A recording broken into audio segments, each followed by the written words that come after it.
Good morning. आज का topic है क्लासिफिकेशन ऑफ सॉल्यूशन। एक्चुअली ये सॉल्यूशन का क्लासिफिकेशन नहीं है, रेदर इसको हम मिक्सचर का क्लासिफिकेशन कह सकते हैं। तो एक काम करते हैं, क्लासिफिकेशन को स्टार्ट करते हैं। तो यहाँ आप किसी भी मिक्सचर को क्लासिफाई कर सकते हो चार अलग अलग टाइप से, 1 2 3 4, चार अलग अलग टाइप से। Like they can classify on the basis of phase. ठीक है, तो यहाँ पर मेरे पास दो टाइप के सोल्यूशन आते हैं। एक आपका होता है होमोजीनियस और एक दूसरा होता है आपका हेट्रोजीनियस। तो हम होमोजीनियस की अगर बात करें तो इसमें सोल्यूट और सॉल्वेंट प्रेजेंट होते हैं सिंगल फेज में, इसको कहा जाता है सोल्यूशन। और अगर हम हेट्रोजीनियस की बात करें तो इसको हम सोल्यूशन ना कह करके मिक्सर कहेंगे। Oil and water is the best example of heterogeneous mixture. Now the next, on the basis of component, it can either be binary, either be ternary, either be quaternary। मान लो इसको हम solution ना मान के mixture मान लें, और in binary condition I have A and B mixed together and form AB। ठीक है, जब ए और बी एक दूसरे में डिसॉल्व ना होकर वो सिर्फ रहते हैं, जैसे शुगर और सॉल्ट को आपस में मिला दिया जाए तो वो घुलते नहीं है, वो क्या एक दूसरे के साथ रहते हैं, मिक्स हो जाते हैं। तो मैं इसको मेरी नेकेड आईज से देख सकती हूँ। तो अगर ए और बी आपस में मिक्स हो गया है तो मिक्सचर कहलाएगा, लेकिन अगर ए और बी आपस में डिसॉल्व हो जाते हैं तो वो सोल्यूशन कहलाते हैं। और वो दो चीज से मिलकर बना है तो भी उसको हम बाइनरी, तो उसको क्या बोला जाएगा, बाइनरी। और अगर वो मिक्सचर दो चीज से मिलकर बना हुआ है तो और आपस में डिसॉल्व नहीं हुआ है तो वो क्या कहलाएगा, बाइनरी मिक्सचर। ठीक, और वो मिक्सचर बाइनरी मिक्सचर कहलाएगा। तो यहां से एक बात क्लियर हुई कि अगर कोई सिंगल फेज में है यानी होमोजीनियस है तो वो सोल्यूशन कहलाएगा, और अगर कोई मल्टीपल फेज में है और हेट्रोजीनियस है तो वो मिक्सचर कहलाएगा। अगर ए बी और सी आपस में मिक्स हो रहे हैं तो उसको हम टर्नरी मिक्सचर बोलेंगे। ठीक है, कंपोनेंट कितने हो गए, यहाँ पे 3 कंपोनेंट हो गए, ये 3 कंपोनेंट से मिलकर बना है तो इसको हम टर्नरी बोलेंगे। सिमिलरली अगर मेरे पास ए बी सी और डी 4 तरह के कोई कंपोनेंट और ये आपस में मिक्स हो रहे हैं तो इसको हम क्वाटर्नरी मिक्सचर बोलेंगे। ठीक है, लेकिन अगर ये आपस में अच्छी तरह से डिसॉल्व हो जाएंगे तो इनको हम सोल्यूशन भी बोल सकते हैं। ठीक है, नाउ अगले टॉपिक पे चलते हैं। Next classification will be on the basis of size of the solute particles. भाई आपने सोल्यूट पार्टिकल ऐड किया है, उसके पार्टिकल का साइज क्या है, तो if the size of particle is less than 1 nanometer, अगर 1 नैनोमीटर से कम है तो हम उसको कहेंगे it is a true solution. True solution means ये एग्जैक्टली वो सोल्यूशन होते हैं जो कि होमोजीनियस होते हैं। तो अगर सोल्यूट पार्टिकल्स अगर सोल्यूट पार्टिकल्स 1 नैनोमीटर से कम होगा तो ही वो होमोजीनियस मिक्सचर होगा। अगर सोल्यूट पार्टिकल्स का साइज 1 नैनोमीटर से 1000 नैनोमीटर के बीच होगा तो हम उसको कहेंगे colloidal solution. And let me tell you, colloidal solution are treated as heterogeneous mixture, they are not treated as homogeneous mixture.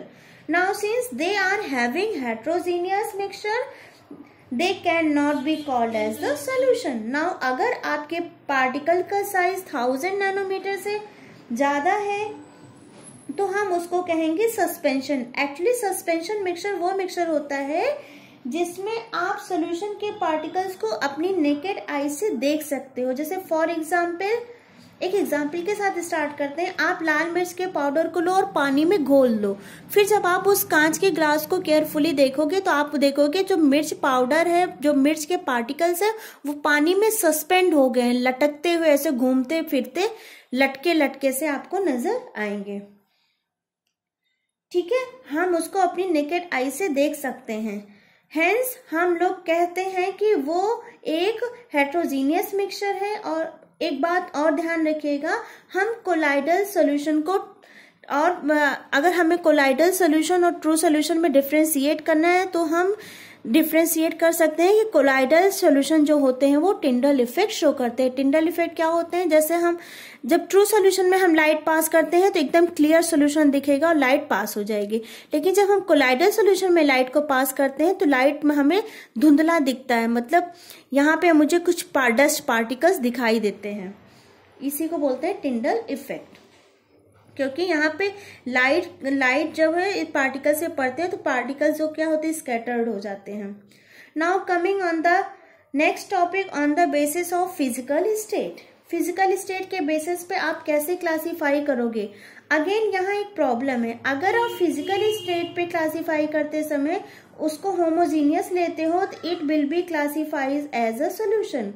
अगर वो हेट्रोजीनियस है तो it will be classified as a mixture. यहाँ पर भी बहुत प्रॉब्लम क्रिएट होने वाली है। जब आप इसके बारे में पढ़ना स्टार्ट करोगे तो let us start with this. Now when I start on the basis of physical state, तो मैं एक काम करती हूँ, यहाँ सोल्यूट को क्या करती हूँ मैं, यहाँ पे मैंने लिया है, यहाँ पे ये जो सोल्यूट है इसको क्या कर देती हूँ मैं, फिक्स कर देती हूँ। तो आपके पास एक कंटेनर होगा जिसमें लार्ज अमाउंट में क्या है, लिक्विड है, और उस लिक्विड के अंदर आप सॉलिड को ऐड करोगे, उस लिक्विड के अंदर आप लिक्विड को ऐड करोगे, और उस लिक्विड के अंदर आप गैस को ऐड करोगे। ठीक है, let us take example of solid. अगर सॉलिड का एग्जांपल ले तो यहाँ पे हमने क्या है, NaCl एज अ सॉलिड लिया है और उसको हमने यहाँ पे ऐड किया है। ठीक है, तो अगर मेरा सॉलिड लिक्विड में जाने के बाद डिसॉल्व नहीं होगा तो हम कहेंगे it is a heterogeneous mixture, तो वो सॉल्यूशन नहीं कहलाएगा। लेकिन अगर मेरा सॉलिड लिक्विड में जाने के बाद डिसॉल्व हो जाता है और सिंगल फेज बना लेता है तो हम कहेंगे it will be called as a solution. जैसे आपने क्या किया, NaCl को पानी में डिसॉल्व कर दिया है।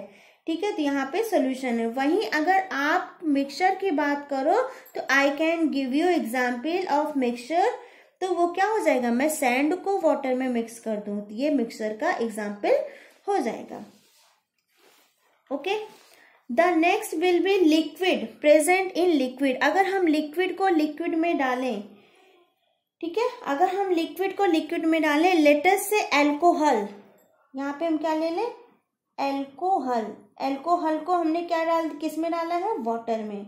अगर हम लिक्विड को लिक्विड में डालें तो ये क्या हो जाएगा, ये हमारा एक होमोजीनियस मिक्सचर होगा। ठीक है, क्योंकि एल्कोहल पानी में जाने के बाद, लिक्विड में जाने के बाद कंप्लीटली क्या हो जा रहा है, डिसॉल्व हो जा रहा है and forming a homogeneous solution, हम उसको कहेंगे सॉल्यूशन। पर अगर आपके पास यहाँ पे, जैसे मैंने यहाँ पे सैंड और वाटर ले लिया था, सैंड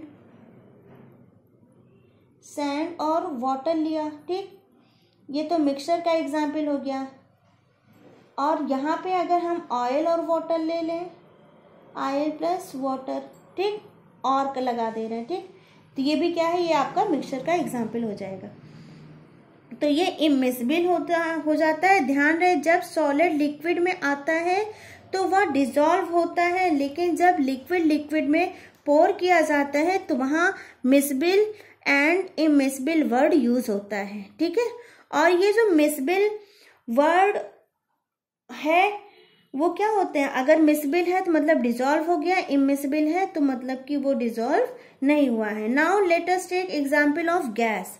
अगर गैस को हम लिक्विड में डालें तो इसका बेस्ट एग्जांपल होता है HCl प्लस वाटर। ठीक है, तो ये बहुत अच्छा एग्जाम्पल होता है सोल्यूशन का। Now here HCl is a polar phase and water is also polar phase, इसलिए HCl एंड वाटर कंप्लीटली एक दूसरे में मिक्स हो जाते हैं एंड मिक्स होने के बाद it form a homogeneous solution. But अगर हम O2 प्लस H2O की बात करें तो it will be forming heterogeneous solution, because ये नॉन पोलर होते हैं और ये क्या होते हैं, ये पोलर होते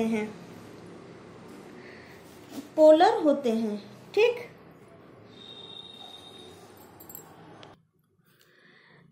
The next will be liquid present in liquid. Now the another will be solid present in solid. तो यहाँ पे मैं एक सबसे अच्छा एग्जाम्पल ले सकती हूँ एलॉय। जो आपके बर्तन वगैरह होते हैं ये एलॉय होते हैं, ये बहुत अच्छा एग्जाम्पल होता है। इसमें क्या होता है, एक सॉलिड दूसरे सॉलिड में कंप्लीटली क्या हो जाते हैं, मिसबिल हो जाते हैं, ठीक है। लेकिन अगर हम NaCl लें, NaCl और शुगर लें, तो ये किसका एग्जाम्पल हो जाएगा, ये आपका मिक्सचर का एग्जाम्पल हो जाएगा और ये आपका सॉल्यूशन का एग्जाम्पल हो जाएगा। ओके, यहाँ पे ये हेट्रोजीनियस मिक्सचर बनाएंगे और यहाँ पे ये होमोजीनियस सॉल्यूशन बनाएंगे, ठीक है। लेकिन अगर आपने एलॉय के बारे में पढ़ा होगा तो एलॉय में दोनों चीजें आपको अलग अलग नहीं दिखती हैं, वो क्या होते हैं, कंप्लीटली डिसॉल्व हो जाते हैं। Now coming up next topic, liquid present in solid. Liquid present in solid, इसका सबसे बेस्ट एग्जाम्पल हो जाएगा मरकरी प्लस जिंक। मरकरी यहाँ पे लिक्विड स्टेट में है और जिंक यहाँ पे सॉलिड स्टेट में है, ठीक है। पॉइंट जैसे द मोस्ट इम्पॉर्टेंट पॉइंट, जैसे सोल्यूशन को जहां पर Hg के साथ कोई मेटल आता है उसको हम बोलते हैं अमलगम। तो जैसे यहाँ जिंक के साथ अगर Hg आया तो जिंक अमलगम, सोडियम आता है तो sodium amalgam. Okay, here Hg work as a solute and metal work as a solvent. The next will be gas present in solid. Gas present in solid, इसका best example है H2 plus palladium, ठीक है। Palladium ये क्या है, एक catalyst होता है और आसानी से ये क्या हो जाता है, मिक्स हो जाते हैं और ये हमको अपनी नेकेड आईज से दिखाई नहीं देते हैं। नाउ नेक्स्ट एग्जाम्पल हमारे क्या हो जाएगा, next example the solid which is present in gas. Most of the time the answer you will get dust particle. This is an example of mixture. And for dust particles होते हैं, ये आपका किसका example है, solid जब किस में जाता है, गैस में जाता है, ठीक है। तो ये मिक्सचर है आपका जो कि हेट्रोजीनियस है। The best examples of camphor, अगर हम कैम्फर का एग्जाम्पल लें, कैम्फर, तो ये आपका क्या हो जाएगा, ये सॉल्यूशन का एग्जाम्पल हो जाएगा, ठीक है।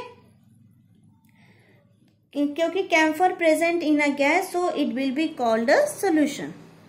Now coming up next, liquid present in gas. तो सॉल्यूशन के लिए सबसे बेस्ट एग्जाम्पल क्या हो जाएगा, हम वाटर को क्या ले लें, गैसियस स्टेट में ले लें और इसको एयर में मिला दें, तो ये हमारा क्या हो जाएगा, होमोजीनियस।